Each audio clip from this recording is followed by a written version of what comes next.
I want to welcome everybody to the February Eye on Piscataway, and we are very fortunate enough to have our very local state senator who represents the 17th Legislative District in Piscataway, obviously part of the district.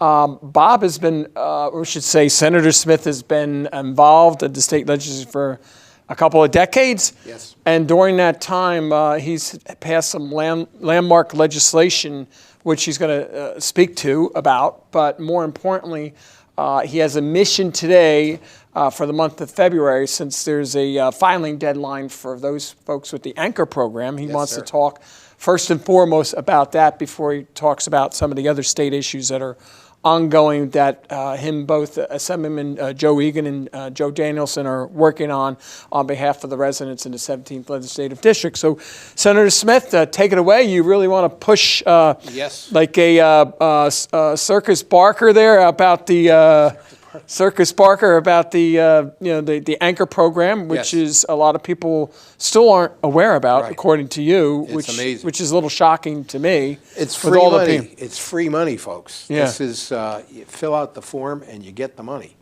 and it could be a $1,500 or $1,500 or $1,000 rebate, and I'll tell you the rules of the road.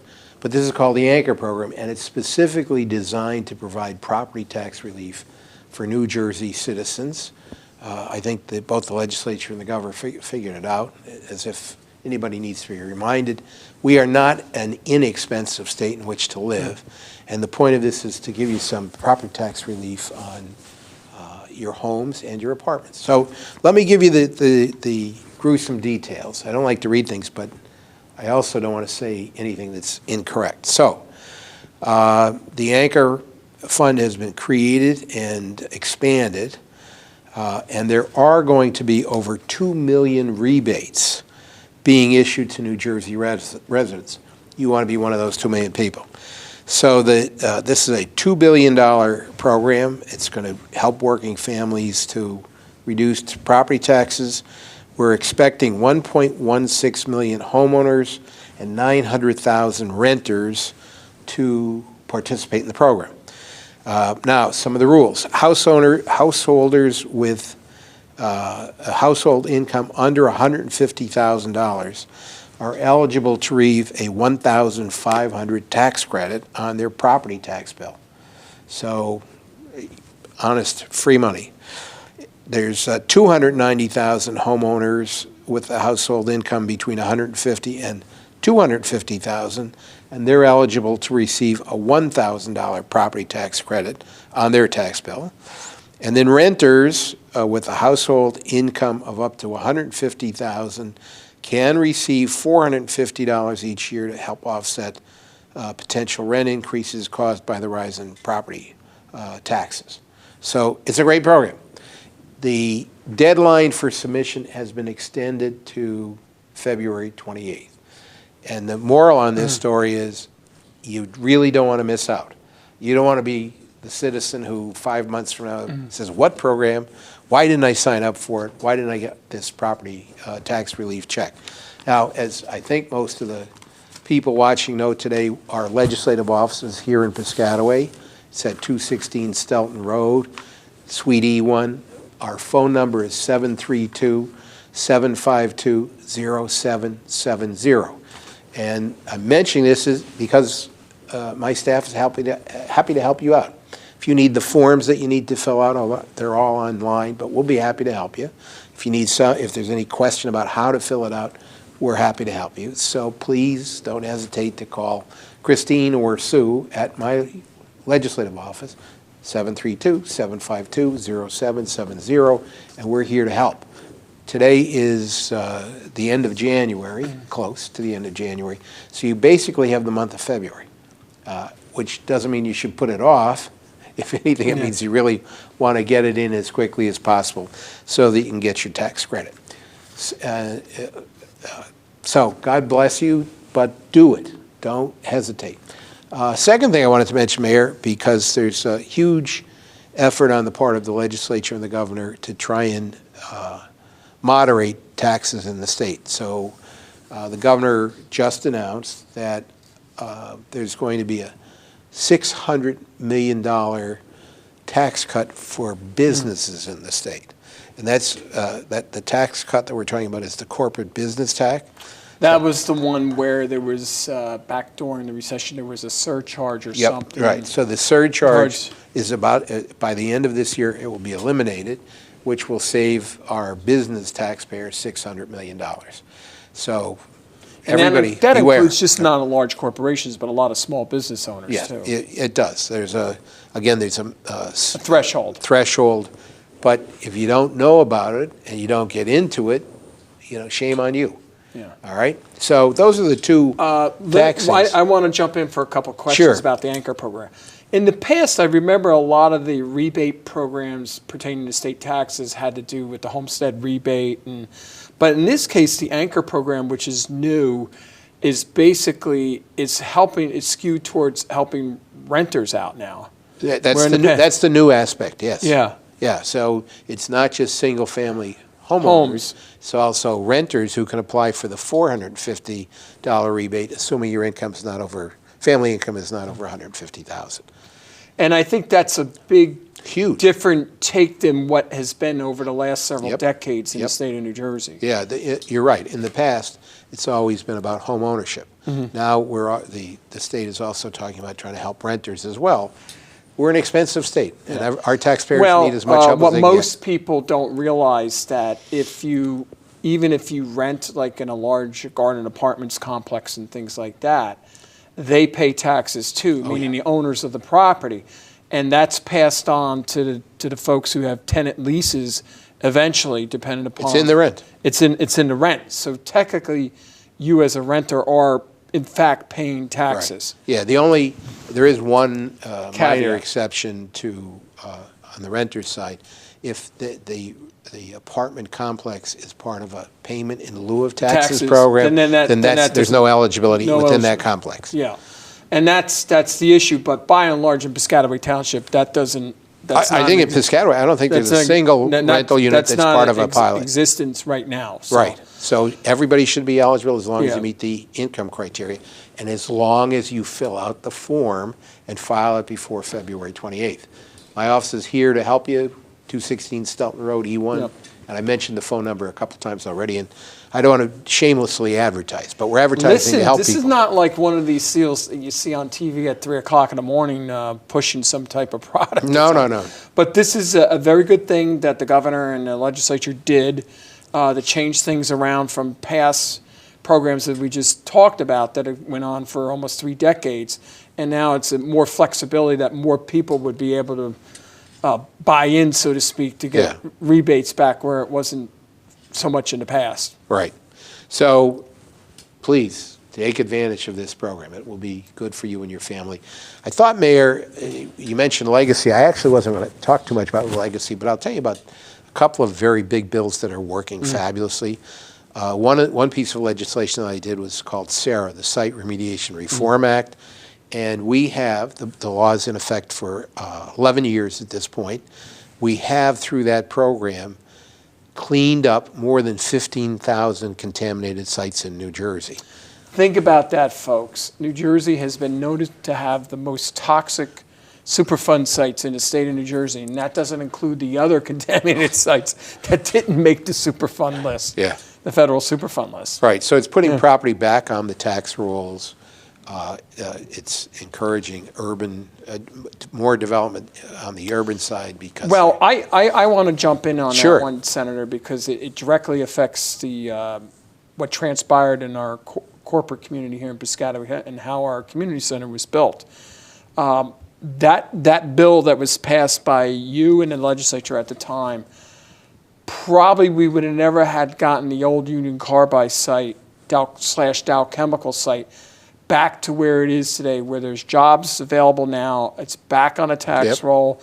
It's back, and that monies that were there, we're able to build a good chunk of the finances for the community center happen from that site because of that program. Absolutely, and all over the state. Yeah. It's made a major difference.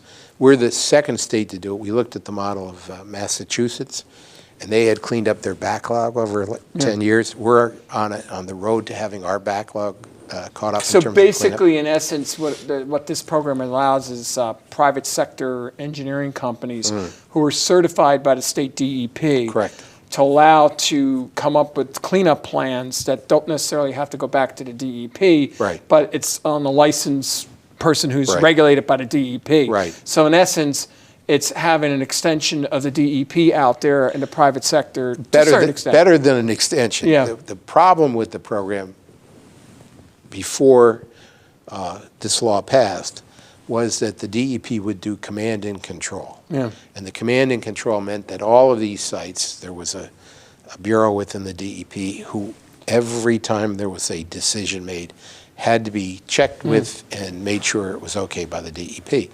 The professionals that you're talking about are licensed site remediation professionals, LSRPs, and they're in effect a private DEP. But any plans that they put together, any cleanup that they oversee is auditable by the DEP, so that the DEP They're still still there to make sure everything's clean. clean. Yeah. And, in these 11 years, it's had a magnificent history. So I'm very proud of that. The second thing I'm very proud of is the Highlands Act. We have 900,000 acres in northwestern New Jersey, even extending into central New Jersey, that are preserved from any kind of extensive development.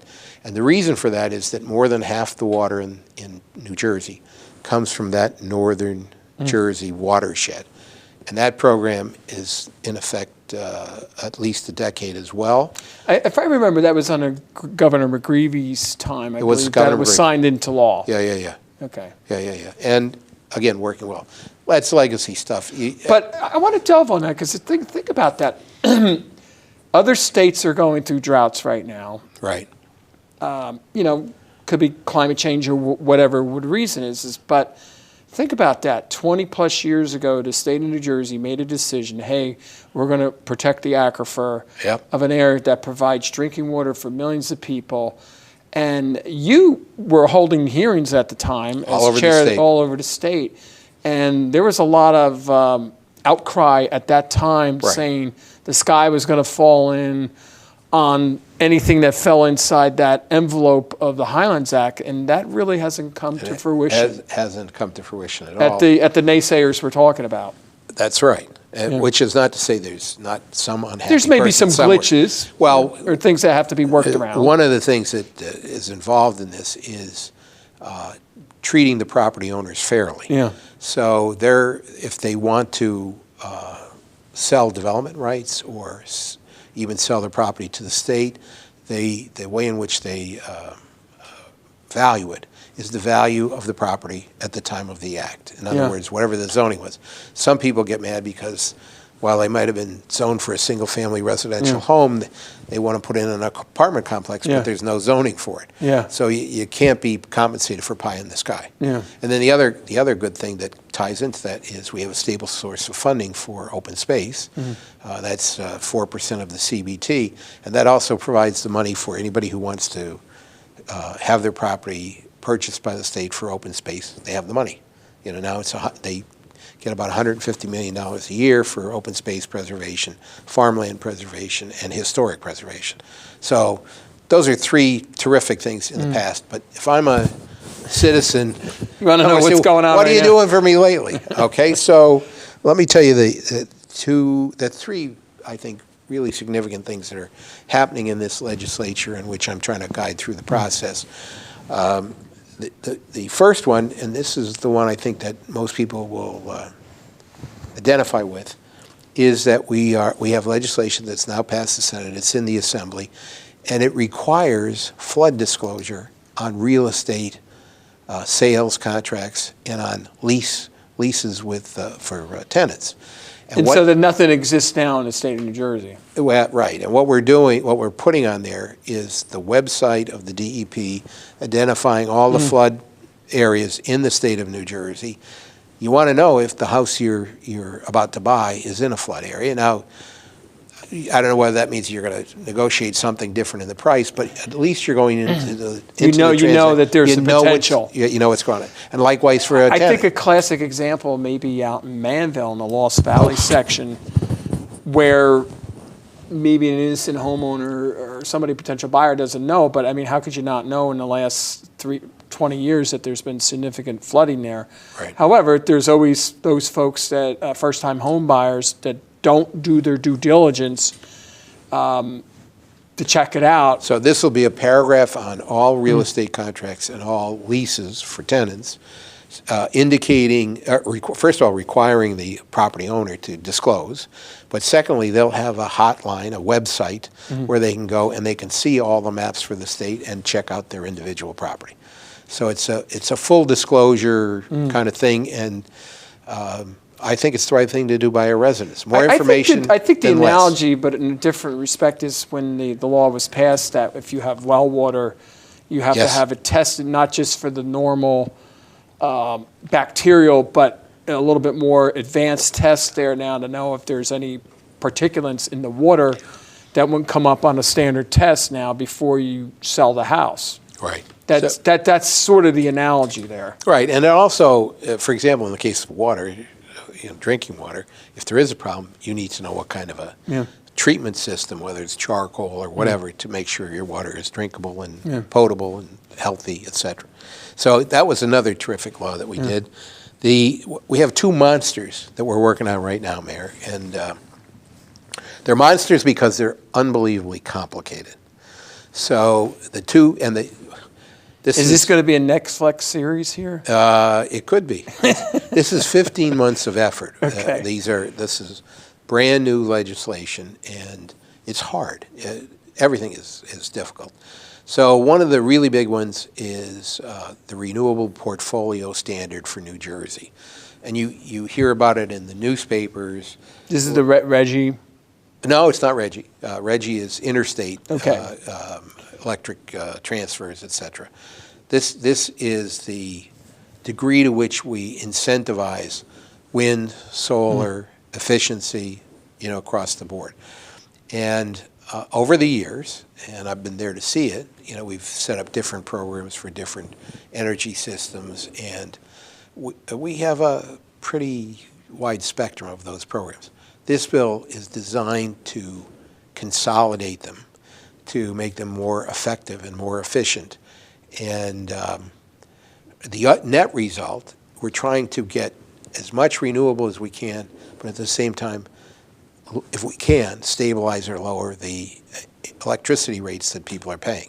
And there are ways to do it. We brought in Professor Jesse Jenkins from Princeton University, world-renowned expert. In fact, I took a course at MIT about nuclear electricity.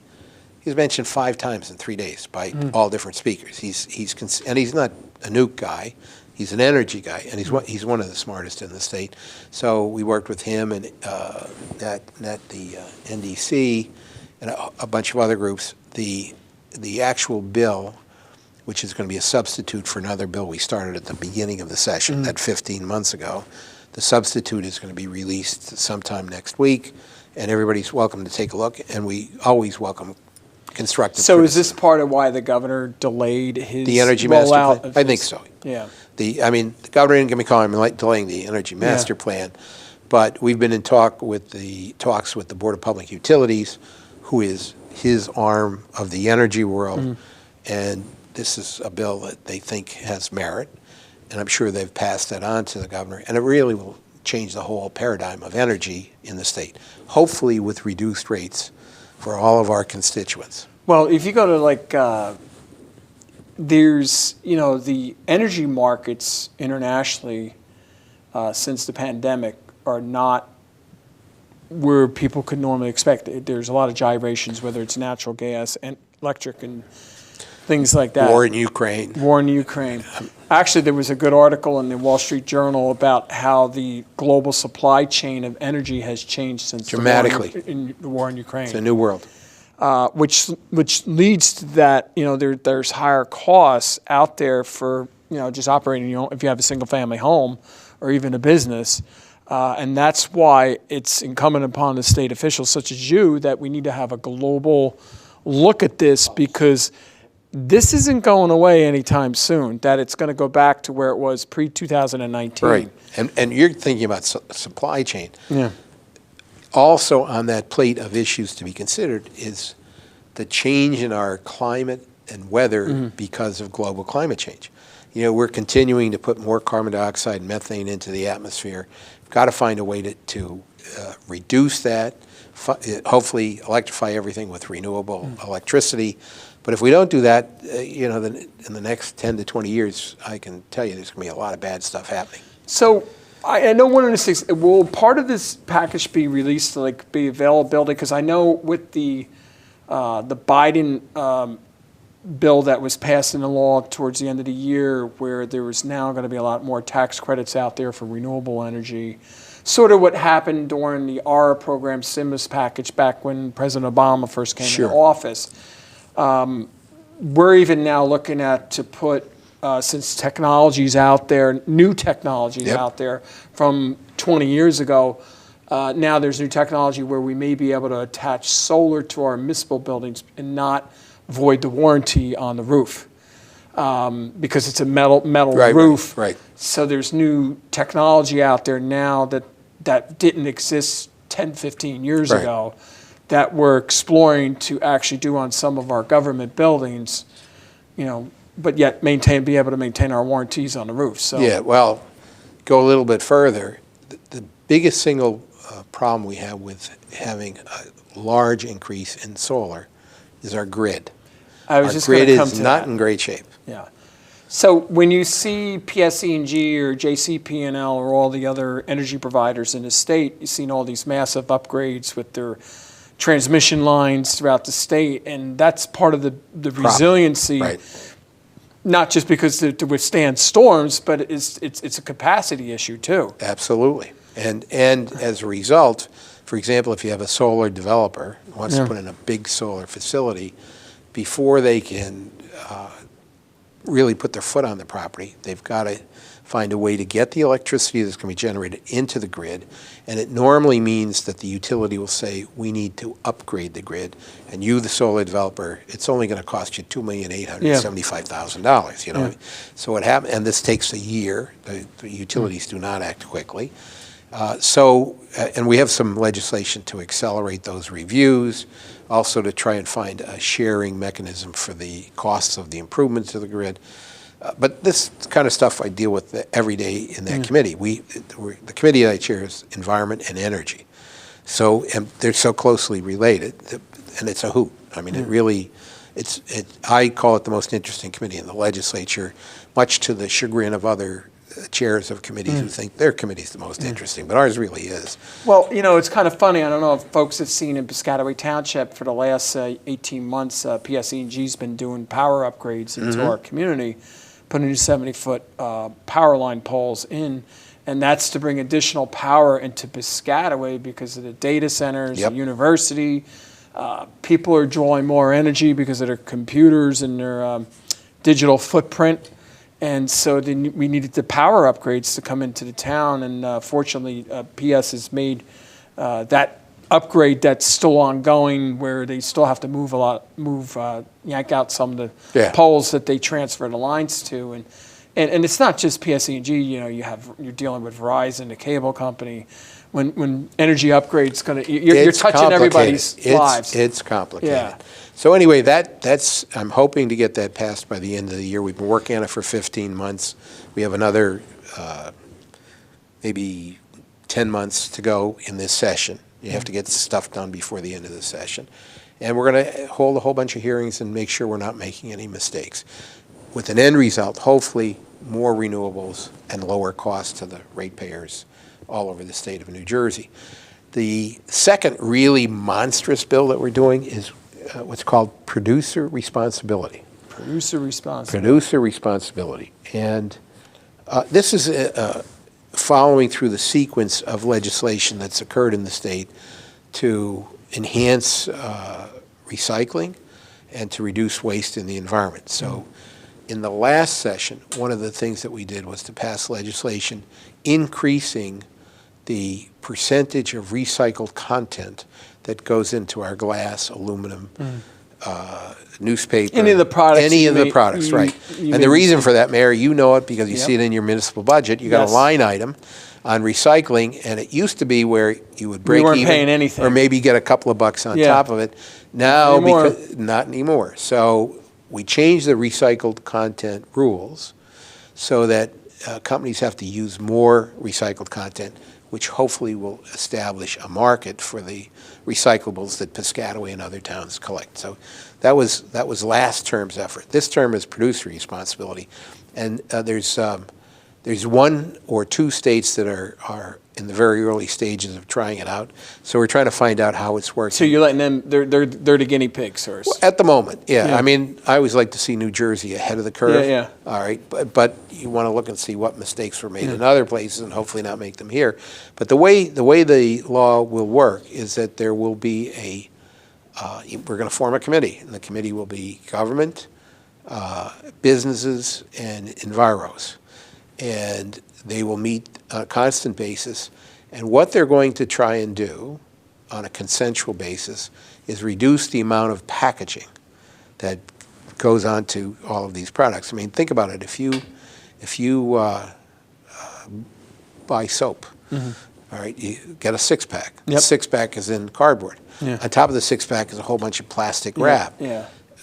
We have a tendency to overdo our wrapping and our containers. So this group will work every day to try and find a way to reduce the packaging that's going into the waste stream. And hopefully that will also help us. We now have the single-use plastic bag ban bill in effect. And it seems, and I do a lot of the grocery shopping, just like you do. Yes, I do. For my house, and it seems like it has now been accepted by the New Jersey public. People are following the rules, and as a result, every month 600 million plastic bags are not going into the environment, and several million paper bags are not going every month into the environment. My view of it is when I drive around New Jersey and Piscataway is always clean, but I'm seeing the rest of the state as much cleaner than it used to be. You used to see these bags Floating all over. blocking up sewers, in the trees, whatever, and it's had a major impact on what we're doing. And you really don't want plastics in the environment. Those plastic bags deteriorate into microparticles. For that matter, most plastics do. Those microparticles you eat or drink or breathe into your body. If I rushed you down to Robert Wood Johnson in New Brunswick and had them do a blood test, they'd find plastic particles in your blood. And that's true for everybody watching. Plastics are a big, big problem for your health and for the environment, but more importantly for your health. So we're going to do our best to limit it. So I want to go back for the residents applicable with the recycling end of this. As the senator said, years ago we were getting some revenue towards recycling.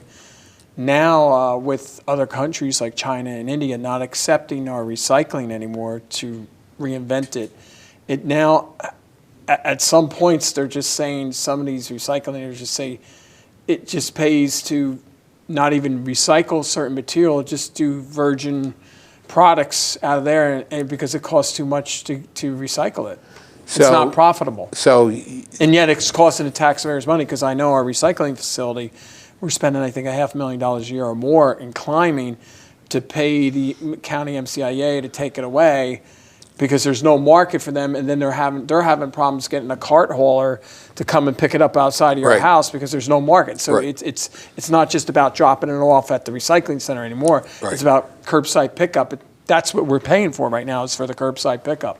Because there's no market for it. Right, and we're trying to change that. Yeah. You now have a new law with larger recycled content in their containers, and I also think with when we get producer responsibility passed, there's going to be less of that waste going into the environment. So that should help. Well, this ought to be interesting how this delves out, because like I know the one company that moved from Canada here to Piscataway Cascades, they could produce up to 400,000 pizza boxes a day, and that you can't recycle because it's considered. But once it's contaminated with food, it becomes contaminated food. You can't recycle it. But that is by the way, that company is 100% recyclable, because any of the off-cuts, it all gets packed up, shipped up, and sent back up to the mill where they where they made the products to make the boxes. So By the that's way, 100%. I have another bill in the hopper, which is going to try and set some limits on how much packaging.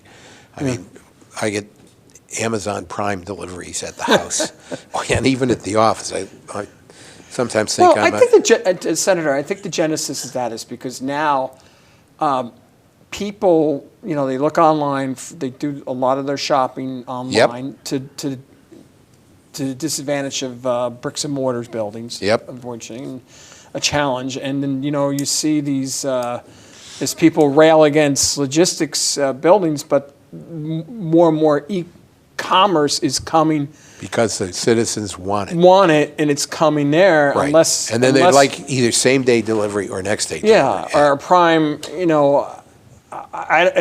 it begs the question. I mean, if people really want to eliminate this type of delivery service, then they got to stop ordering products online. And you and I both I didn't know want to be the one to say that. Well, I mean, that's the reality on the ground. Yeah, and pretty much. because the private sector businesses are going to figure a way out to make Right. money off this, and Right. that's what they're doing. That's why you see all Right. these vans going all over the But place. that being said, you don't need a box that's Yeah. 2 feet by 2 feet for a pair And of that's gloves. the other thing. You open up the box, and it may be a small little product, and there's something about the size of this table right here that has something maybe the size of this Right. in there. Yeah. So it there's is a lot of things overkill. a lot of things we can do to Yeah. protect the environment, reduce waste in the environment, hopefully create a better recycling market for what the municipality is doing, which is terrific. Please. And I want to thank the county for helping out with the recycling contracts. Some of the other towns go out to bid on their own, but we have historically gone with the county recycling program because it's either because they bid in bulk with 13 other towns, and in theory you get the economy of scales with the bid. Yeah. But it's still costing Yes. the taxpayers' money. Yes, We're going we to try are. and build up those markets. What was so- subsidized at one time now is no longer a subsidy. It's No, it's cost It's item. costing money. It's a line item in the budget now. So those are the two biggies for this term. And they're both now with new substitute bills because we had hearings and people pointed out maybe some wrong directions that we were going in. So you're going to see these two bills move to the front, get a lot of attention, and then hopefully if there's anything that's not up to par, we change it. Do you think that at some point by the end of the summer it'll be more definitive? My guess is it'll go to November. Yeah. And the reason for that is legislating is not easy. So you first go to the committee that has jurisdiction. So these would both be in the Energy and Environment Committee, Yeah. which is my committee in the Senate. But it also has to go to the equivalent in the Assembly. On the Assembly And side. in both cases, because they involve money one way or another, they'll go to the Appropriations Committee in each of the two houses.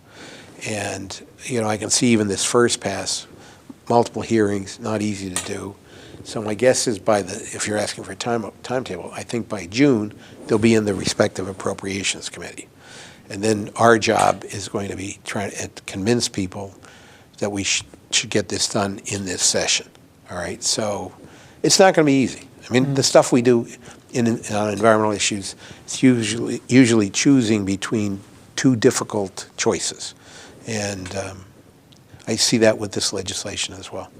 Well, it's ironic because a similar circumstance happened here in Piscataway because when a group proposed that energy aggregation, they weren't telling everybody what the real impact was going to be on it. And once some of the voters got a taste of it and they saw their bills going up, they opted out.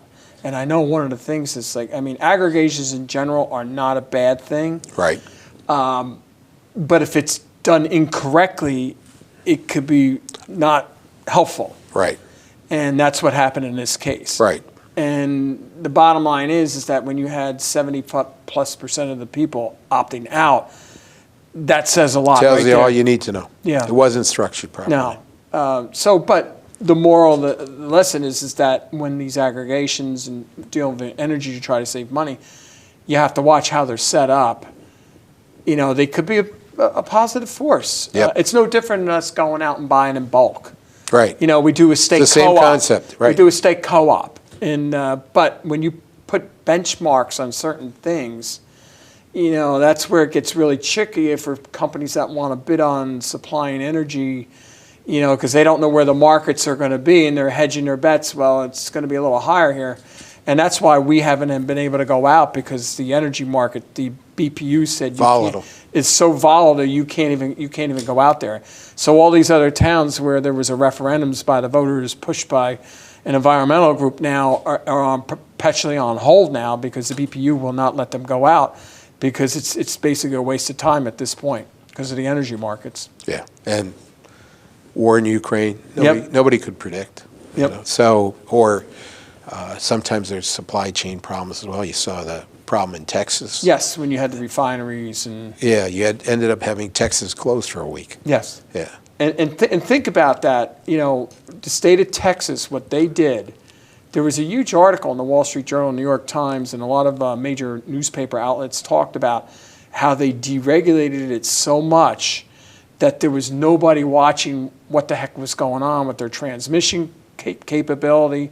So when they had that cold snap, that really froze their thing, and they were going on, Texas is a standalone. We're a sovereign state. We don't want to be hooked to the national grid. Well, guess what? By not doing that, other states were not able, other energy providers were not able to reroute energy in when Texas really needed it at that point. Right. And that's why you had people dying across the state because of the cold. Yeah, and the energy world, as you're pointing out rightly, is very complicated. Yeah. In the case of New Jersey, we participate in an 11-state cooperative called PJM. And what their mandate is to find the cheapest electricity in 11 states and use that first, then the next cheapest. And the point is to try and keep rates as low as possible.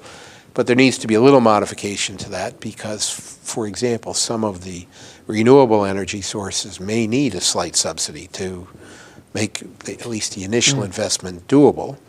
So there's this tension between the Board of Public Utilities in New Jersey and the PJM, which is the 11-state service organization, which we're trying to deal with that too. It's complicated. And, before we close out, we have about 5 minutes left. That's one of the big unknowns out there, because if you're bringing other energy sources online, it's a hard moving target. It is. And I don't think the general public really understands. There's probably maybe 50 people in the United States that really understand this. But with that being said, you have the coal-fired plants going offline, which is a good thing. And you still have nuclear component, which in some cases may not be as profitable as what it used to be. You've had about 8 plants across the country close. Which, and then now you're relying on, in essence, basically natural gas-fired power generating plants, right? But in the same breath, there's not enough renewable online to fill the breach yet. And the redundancy backup of that, you're still going to have some component of natural gas out there as a backup. Until you have the other system in place. Yes. In New Jersey, the numbers are that between 35 and 40% of our electricity comes from the 3 operating nuclear power plants in New Jersey. 5% comes from solar. Now, in our future, the state is committed to 11,000 megs of offshore wind. And we're anticipating that construction is probably going to start in early 2024. All right, but even there, where are they going to connect to the distribution system? Is the distribution system going to be able to handle it? And we're hoping that we've made large solar farms doable in the state of New Jersey, with the exception of our grid. So we're going to have to find ways to make that grid better. So the only thing that you would see in the future, more of the reconstruction of the high voltage lines throughout the state of New Jersey, the real massive 150-foot lines, 200-foot lines that you see crisscrossing the state, and that's part of the overall grid where the power companies could send electricity wherever they have to do in times of crisis or just everyday use. Right. And that's what really needs to be upgraded. Right. And by the way, you hear the argument from the anti-renewable people, the sun doesn't always shine, the wind doesn't always blow, although in case of the wind off the Jersey coast, it blows a lot. Yeah. So what they're saying is you have to have some source of energy that are ready when the grid is stressed. So even if you say we don't want to build any more gas plants, the truth is you're going to have to keep a couple for peaker plants for whenever they need it. Yeah. And we're going to leave it there. I want to thank Senator Smith from Piscataway for stopping on by to talk a little bit about some of the legislation that he passed in the past. And then also what's going on in the future down in Trenton, down in the State House, which is a very interesting topic, which affects every time you flip on a switch in your house or turn on something that draws energy. Senator Smith's involved in that. And only when the rates go down. Only never when the rates go up. So with that. So I want to thank everybody. We'll see you in the month of March. And I believe Piscataway Pete's going to make a quick appearance on a TV show. From what I understand as well, we're going to have some other clips on talking about some other events that transpired through the month of February. So with that, we'll see you in March, and happy Valentine's Day. And it's Heart Month, I believe. Take care of it. Take care of it. And get those forms filled out for the Anchor program. Yes. And we'll see you then.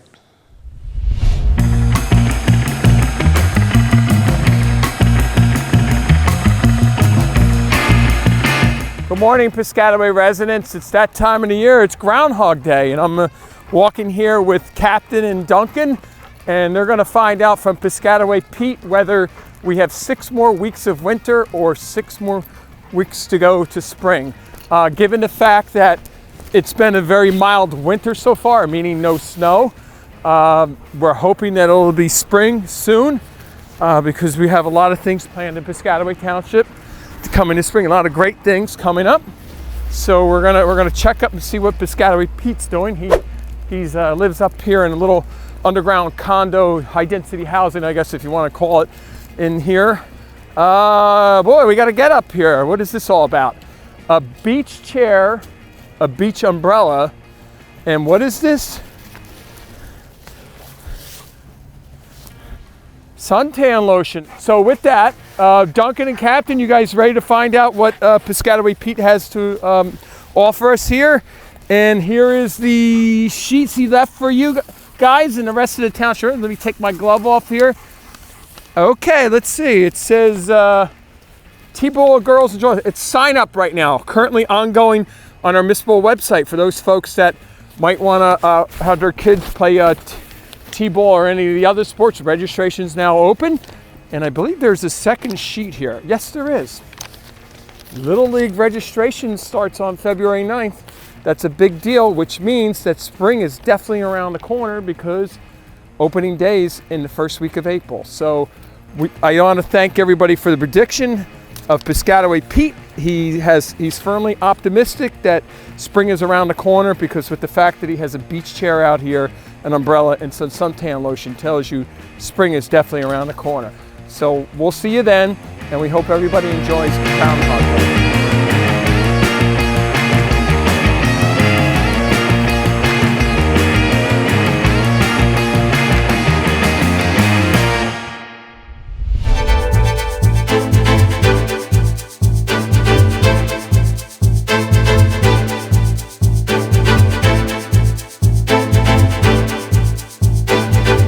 Mayor Waller, distinguished members of the dental community, Dr. Iyer, Dr. Preeti, my beautiful family, friends, colleagues, welcome to the and my beloved husband and my dear children. Welcome to the grand opening of I Care for Smiles. I haven't practiced my speech, so it'll be completely heartfelt and extempore. If I was to say this is a dream come true, that would be an understatement.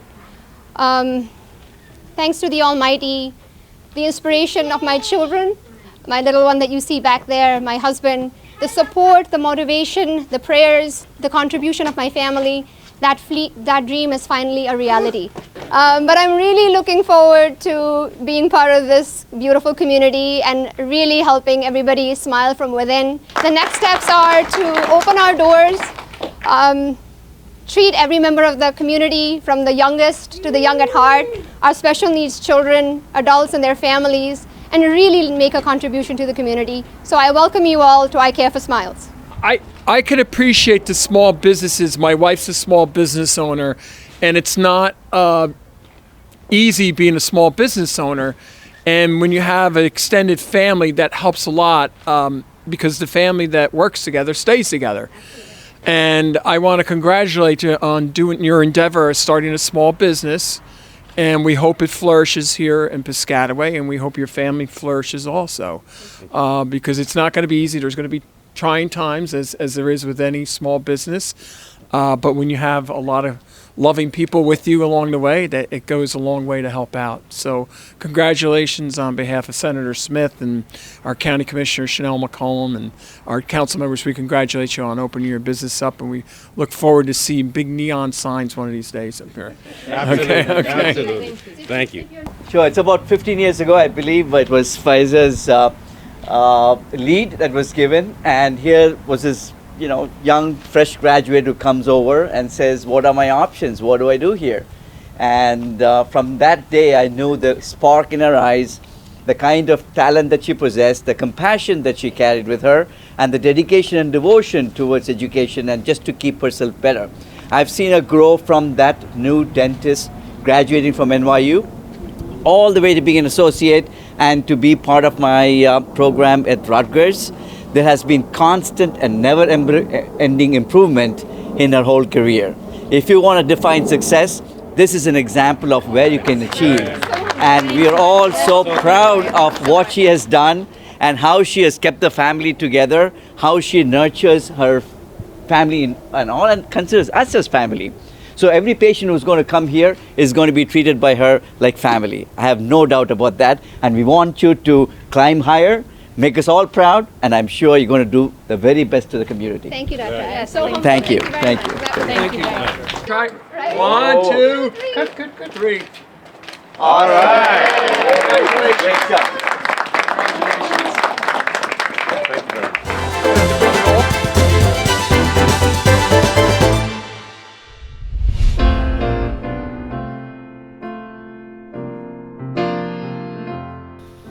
On behalf of our chairman, Reverend Dr. Kenneth L. Saunders Sr., the Piscataway Civil Rights Advisory Commission, our mayor, the Honorable Brian C. Waller, the Piscataway Township Council, and elected officials, welcome to our annual Dr. Martin Luther King Jr. celebration breakfast. This is also a day of responsibility, and it's a time to recommit. You know what they say, it's not a day off, but a day on. The cause of civil rights did not end in the 1960s. Certainly the doors were open, gains were achieved, history was made, but the cause remains. It remains because learning history, learning that civil rights movement is being banned. It remains because politics is taking over our courts. It remains because democracy is now under threat. So what is the solution?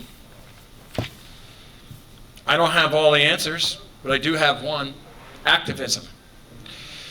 Being an activist for the truth, being an activist for justice, being an activist for democracy. These are difficult times, but just like Dr. King and those who surrounded him, we can also rise to the occasion. My hope is that in this year ahead, we will see the strength in the cause that binds us. I am honored and appreciative to again be participating in this celebration of Dr. Martin Luther King Jr. On this day, we are reminded of Dr. King's legacy and his fight for civil rights. While many of the advancements have been made in regards to civil rights, this day also serves as a reminder of the work that still needs to be done. There is a quote that resonates with me by Dr. King. Quote, "The time is always right to do what is right." And as it reminds me and all of us that we must continue this fight for equality, continue to listen and uplift the voices of others, and learn and grow from the past instead of repeating injustices. We must continue to honor Dr. King's legacy and his work to do what is right at all times. remind us how we used to be. Everybody's searching for a hero. People need someone to look up to. I never found anyone to fulfill my need. A lonely place to be. So I learned to depend on me. I decided long ago never to walk in anyone's shadow. If I fail, if I succeed, at least I've lived as I believe. No matter what they take from me, they can't take away my dignity. What a privilege I have this morning to present the preacher, not the speaker, the preacher of the hour, Dr. Charles F. Boyer. He's a graduate of one of our prestigious seminaries, Daniel Payne, where he received his doctorate degree. Dr. Billups said amen, because that's where he graduated from. I understand. All right. He also a champion of justice in the state of New Jersey. Young men and young women who found themselves in the criminal justice system. This young man has just revolutionized the whole system to the government. The governor and all have him at his beck and call. So, boy, I salute you today.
Demands justice. King, during the speech, "Where do we go from here?" said that hate is too great a burden to bear. The speech was delivered at the 11th Annual Southern Christian Leadership Convention, and there was a coalition of religious, community, and civil rights leaders gathered to hear and reflect upon the work accomplished by the leadership of Dr. King and the direction as to where they would go now. That gathering in those times are much like we find ourselves today as we reflect on Dr. King's work and where we are now and where we should go. Racism, bigotry, and hatred has been given fresh wind in this country. Hatred, put simply, is the expression of the ignorant. It is undisciplined reaction to unjustified fear. It is the retributive, punitive expression of pain. Hatred lacks redemption and exists without divine values. Hatred is a cancer. It is corrosive. Hatred will age you prematurely, break your body down as it snatches your soul. Hatred only destroys and brings death and has no properties of life. Hate is indeed too great a burden to bear. In his speech, King celebrates the achievements of the movement as well as laments its current circumstances. He says, with all the struggle and all the achievements, we must face the fact, however, that the Negro still lives in the basement of the great society. This is just as true today as it was in 1967. Black folks are still in the basement. We need no look any further than our own state to see this. In New Jersey, black folks are 3 times more likely to suffer from police violence. Black people are more likely to be punched, kicked, pepper sprayed, struck with a baton, and attacked by dogs. New Jersey has the shameful national distinction as a state with the highest black to white incarceration ratio. We incarcerate black folks 12 times more likely than other folks. Black mothers are 7 times more likely to die in childbirth than their white counterparts. We live in a state that has systemically divested from black communities through the drug war, racist housing policies, deed restrictions, home rule, and predatory lending practices. As a result, we have one of the largest racial wealth gaps in the country. And all of these things have direct linkages to New Jersey's slave past, to redlining and racial profiling. In case you missed it, this is New Jersey, not Alabama. I was told that we have some that marched with King. Are you? No, really. Please stand. Please stand. Yes. Yes. Some were down on the bus that didn't march, but please stand. Come on up here and get a picture.